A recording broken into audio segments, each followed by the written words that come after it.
Jean Chrétien.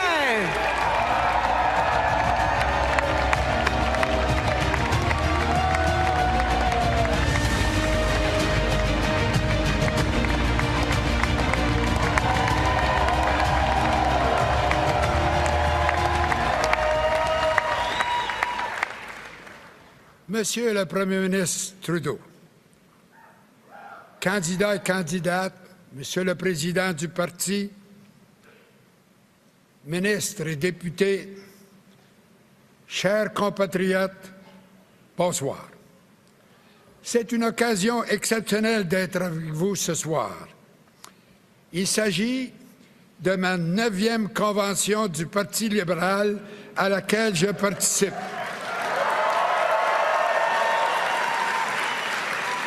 Et c'est la 7e fois que je m'avance au podium. Je n'aurais jamais cru que je pourrais le faire à l'âge de 91 ans.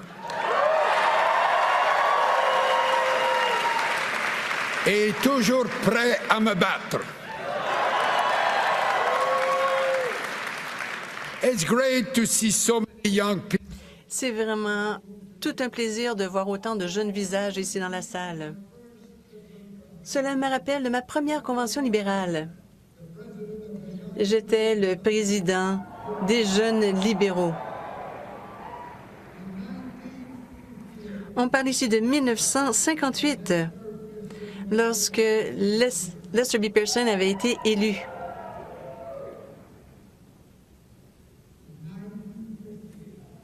« 1958. Et je pense que plusieurs d'entre vous n'étaient même pas nés. Puis, il est devenu un très bon premier ministre. Je me suis toujours présenté aux conventions libérales. Je n'ai pas cessé de le faire. Et je vous explique. C'est en raison des valeurs du parti. Je suis toujours revenu en raison de ce que les libéraux nous ont offert. Nous avons amélioré la vie des Canadiens et des Canadiennes. Je suis ici aujourd'hui car il s'agit du Parti libéral qui peut vous offrir une meilleure vie dans les prochains jours, prochaines semaines, mois et années à venir.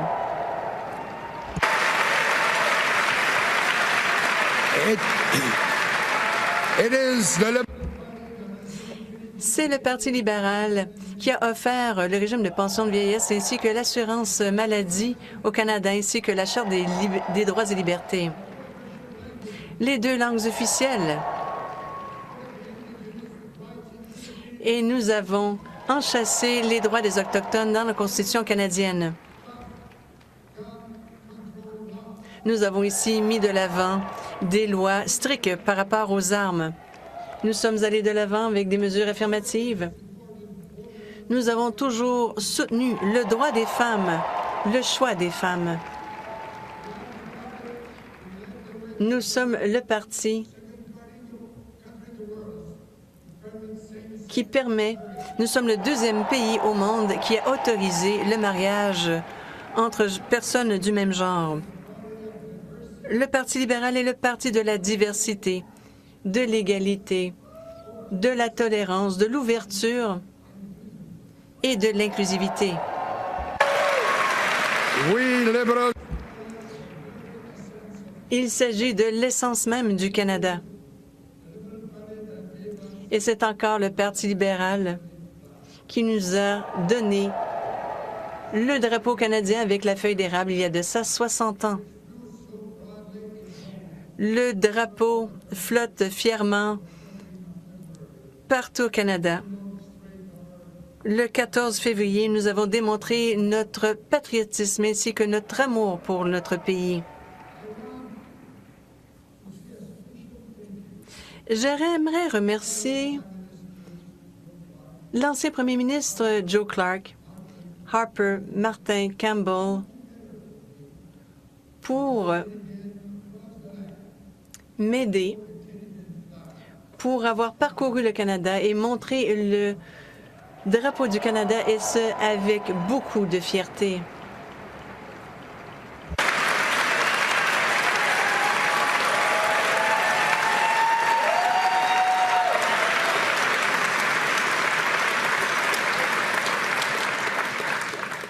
But tonight, Ce soir, j'aimerais contribuer à l'héritage de Justin Trudeau.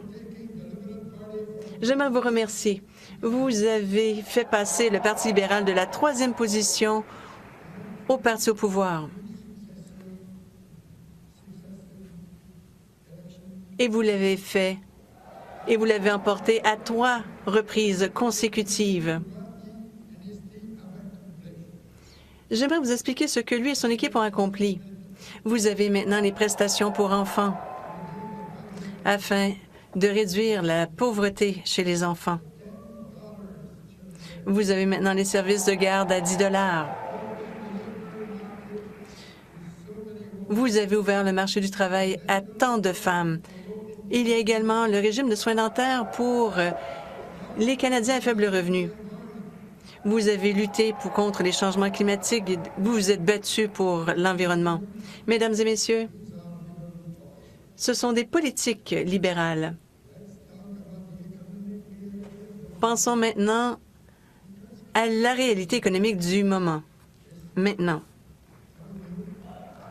le Canada s'en sort bien. Je l'ai déjà dit à maintes reprises.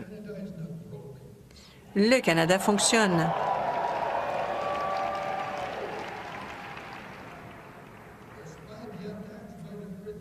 Malgré les attaques, malgré les critiques, le Canada a le déficit le plus faible par habitant de tous les pays du G7. Plus de 5 fois plus bas que les États-Unis.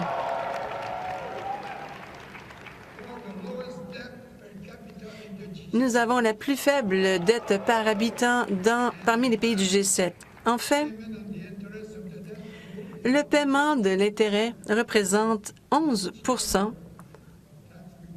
pour chaque dollar des contribuables. Et lorsqu'on a formé le gouvernement en 1983, nous payons 35 sous par dollar pour les services. C'était le problème que m'ont laissé les conservateurs. Nous avons réussi à équilibrer le budget.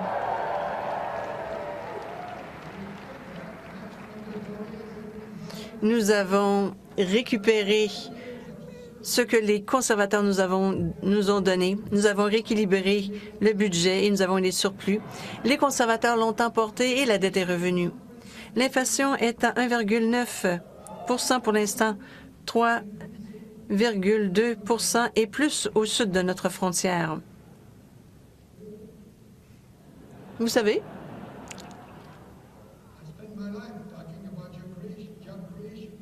j'ai passé toute ma vie à parler de création d'emplois. Le problème maintenant, c'est la pénurie de main-d'œuvre. C'est un bon problème. Mais vous savez,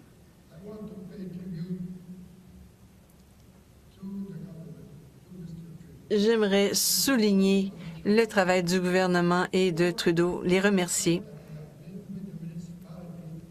Ils ont aidé les municipalités et mis en place l'un des meilleurs programmes durant la pandémie. Les meilleurs programmes que nous puissions voir partout sur la planète.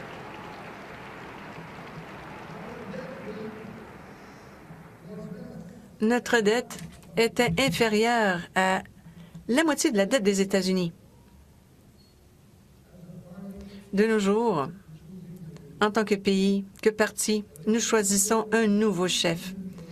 Un chef qui reprendra le drapeau de Laurier, King, Saint-Laurent et Pearson. Monsieur Trudeau père, Monsieur Trudeau fils, qui a une fille tout à fait magnifique. J'ai le droit de le faire, de le dire, je suis assez vieux. Je peux me permettre de la complimenter. Et moi-même. J'aimerais prendre un moment pour vous dire à quel point je suis impressionnée par la qualité des candidats, les candidats inscrits sur votre bulletin de vote.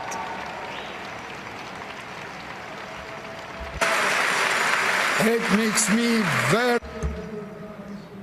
Je suis très fière d'être un libéral. Parlons de l'éléphant dans la pièce. La longue et fructueuse amitié canado-américaine, construite au fil de multiples décennies, se transforme sous nos yeux et à une grande vitesse en quelque chose d'autre qu'il reste encore difficile à nommer. Le respect mutuel, la confiance, l'esprit de coopération réciproque, l'amitié, qui ont longtemps caractérisé nos relations, sont en train de faire place à la méfiance et une hostilité de plus en plus ouverte de l'administration Trump à l'égard de notre pays. Du jamais vu qui confond de plus en plus non seulement les Canadiens, mais certainement la majorité des Américains eux-mêmes, sans même parler du reste de la planète. Pourquoi? Disons que pendant que chercheurs universitaires, historiens, journalistes et autres spécialistes de la politique internationale tentent de trouver un sens à ce qui n'en a pas, au Canada, nous nous serrons les coudes pour affronter, aussi unis qu'il est possible de l'être, ce qui menace notre économie et notre souveraineté, autrement dit, notre existence même. En début de la semaine, les menaces des hausses de tarifs douaniers est devenue une réalité qui ne fera que des perdants si seul l'argent est la mesure. Mais pour nous, Canadiens, il est infiniment plus que l'argent dans cet enjeu. Nous aimons notre pays et notre indépendance. Nous aimons ce que nous sommes, car nous sommes uniques au monde. And I want to pay tribute to the truth. J'aimerais aussi remercier tous les premiers ministres et M. Trudeau sur la façon dont, sur les premiers ministres provinciaux et territoriaux ainsi que le premier ministre, lorsque nous avons dû contrer ces menaces.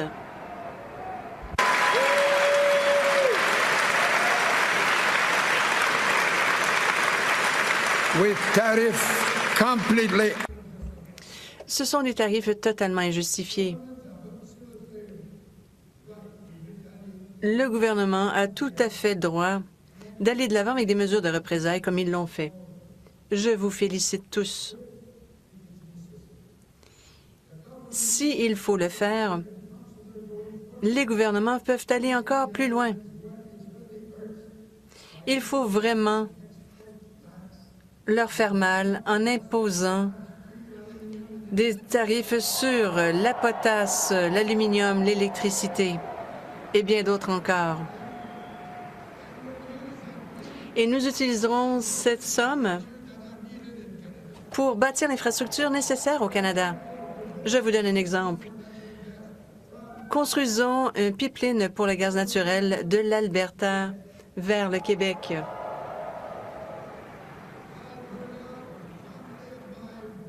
L'Alberta, lieu de naissance de ma mère, et le Québec, lieu de naissance de mon père. Vous savez, je pense que si nous allons de l'avant,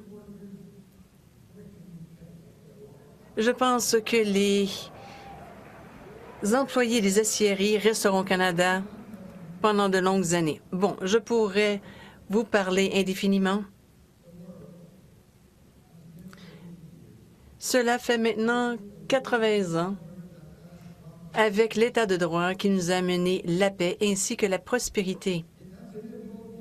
Cela a permis aux États-Unis d'être le pays le plus fort et le plus puissant du monde.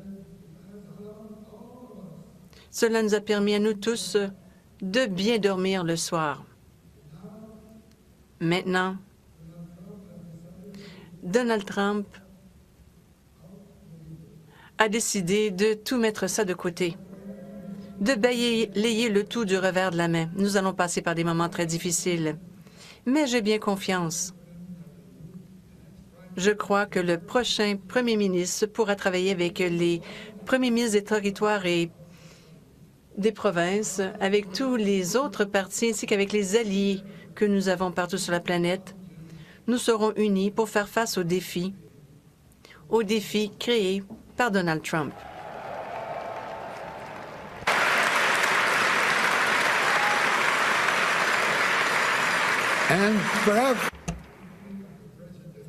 Justement, en parlant du président, on pourrait peut-être lui donner une petite leçon d'histoire. Il ne s'aperçoit pas qu'en 1966, Benjamin Franklin avait passé une année à Montréal. Il essayait de convaincre les résidents de se joindre à la Révolution américaine. Et les francophones lui ont dit « non, merci ».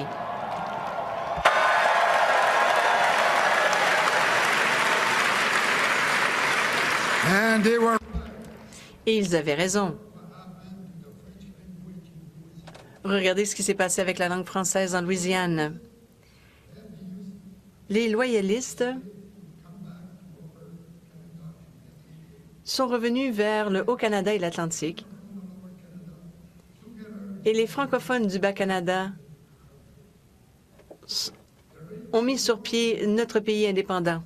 La guerre de 1812. Les Américains dans une mission de conquête.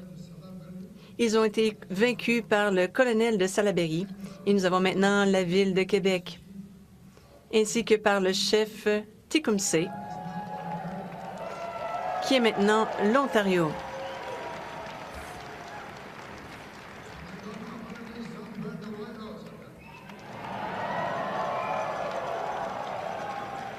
Et on est même allé plus loin. Mais on m'a dit d'aller de l'avant. Non, c'est une petite farce, farce à part.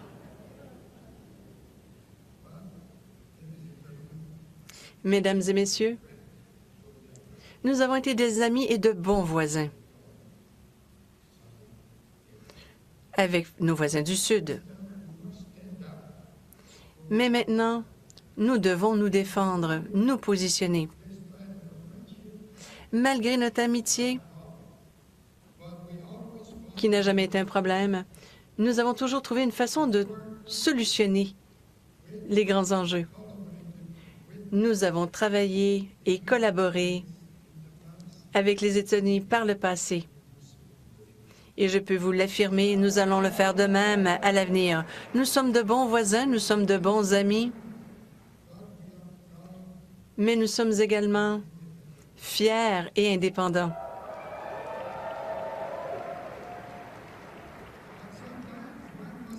Parfois, nous devons défendre le Canada. Nous devons toujours être très attentifs. Et je l'ai fait en tant que ministre et en tant que premier ministre. En 1968, lorsque les États-Unis envoyaient un navire sans drapeau canadien par le passage du Nord-Ouest, ils voulaient prouver que le passage était en fait dans des eaux internationales. Ce que j'ai fait, c'est que je me suis déplacée à l'extrémité nord de la terre de Baffin pour les confronter. J'étais sur le Louis-Saint-Laurent. Il s'agit d'un brise-glace. J'ai fait appel au capitaine et je lui ai dit « Je serai là dans 1 heure ». Et il est mieux de hisser le drapeau du Canada.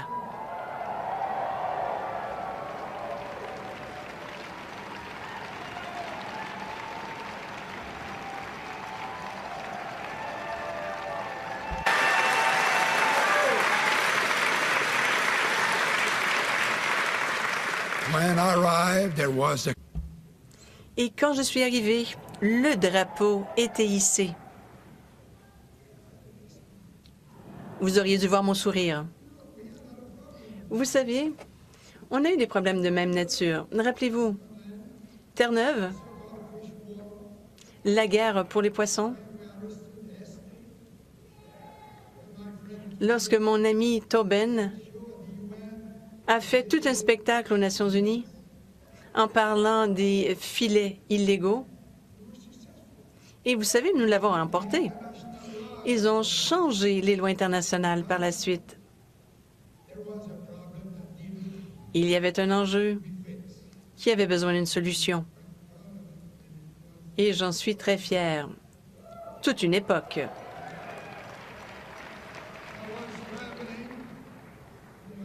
J'étais en déplacement dans l'Ouest. Je suis revenue. C'était la Semaine sainte. On était en fait le jeudi saint. Je pensais me reposer. Puis je me suis dit, peut-être pas, je vais déclarer la guerre à l'Espagne.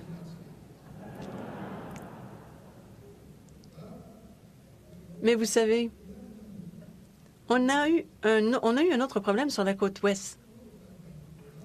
Vous connaissez bien l'île de Vancouver. Il y a les eaux canadiennes. Les pêcheurs de l'Oregon ainsi que de l'État de Washington se déplaçaient vers l'Alaska, mais ils ne respectaient pas nos eaux territoriales. Nous les avons menacés. Nous étions pour bloquer ce passage. Ils auraient dû affronter la mer. Tout un problème. Le sénateur a déclaré que c'était presque une question de guerre. J'en ai donc discuté avec mon ami Bill Clinton. Il m'a dit, c'est au Canada de décider. S'ils ne réagissent pas, je réagirai. Et ils ont été obligés de respecter nos lois. Il y a eu des poursuites, mais par la suite, nous avions une solution. Nous nous sommes défendus.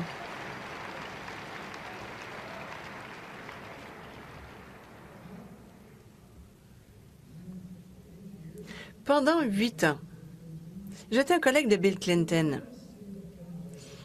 Il me disait toujours que le Canada était son meilleur allié et que j'étais un bon ami, et nous le sommes encore.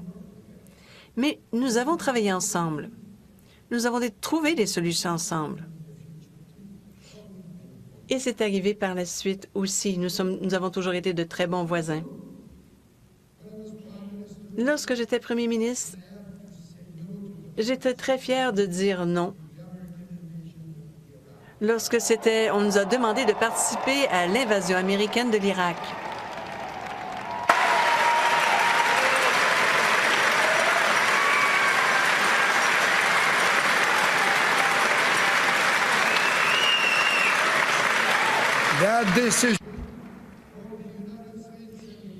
Nous avons été très clairs. Le Canada est un pays fier et indépendant. Bien entendu, la communauté d'affaires est anxieuse. Ils avaient peur des représailles. Je leur ai dit, donnez-moi une liste de tous les biens et services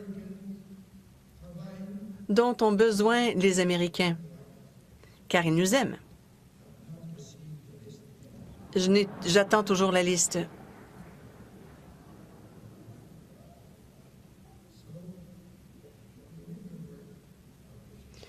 Nous pouvons travailler en collaboration avec les États-Unis. Mais ils doivent comprendre, en fait, tout le monde doit comprendre que nous sommes un pays fier.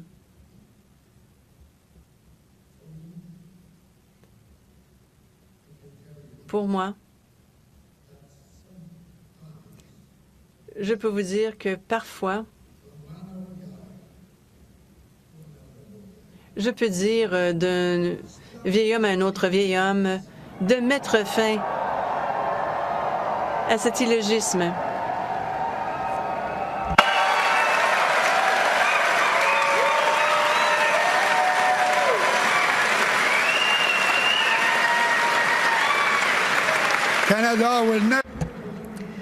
Le Canada ne se joindra jamais aux États-Unis.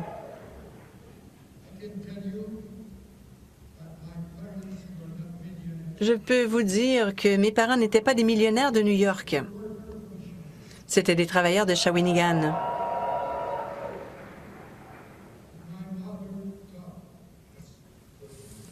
Ma mère nous enseignait les bonnes manières. Elle aurait eu honte de moi si j'avais traité quiconque de la façon dont le président a traité le premier ministre du Canada ainsi que le président de l'Ukraine au cours des dernières semaines.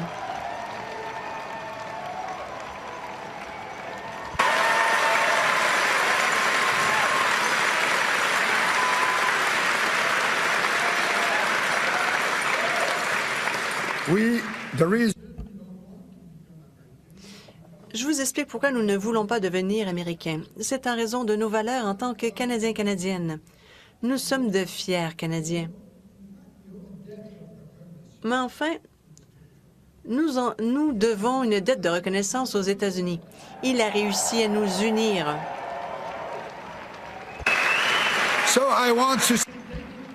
J'aimerais le remercier.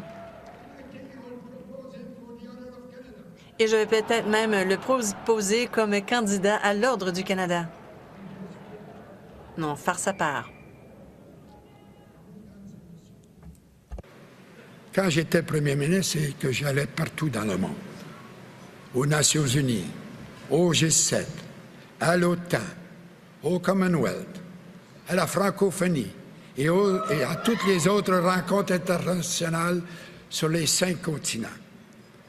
Quand je revenais au Canada, je me disais que le travail de premier ministre du Canada est peut-être le plus facile de la plupart des pays du monde. Le Canada, c'est le pays qui fonctionne le mieux, je crois, que partout ailleurs dans le monde. And it's why. C'est la raison pour laquelle il y a des millions et des millions d'êtres humains d'un peu partout sur la planète qui aimeraient bien s'installer ici et devenir citoyens canadiens.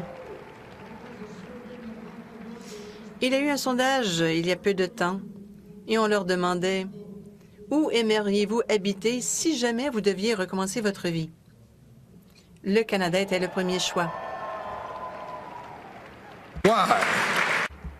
Pour quelle raison? Le Canada est la terre de la liberté, la terre de l'opportunité, la terre de la générosité, de la tolérance, de la stabilité, ainsi que de l'État de droit. It is our land. Nous faisons l'envie du monde. Le Canada continuera d'être fort et libre.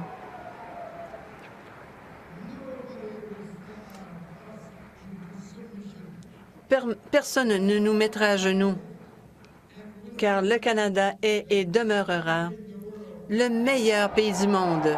Vive le Canada!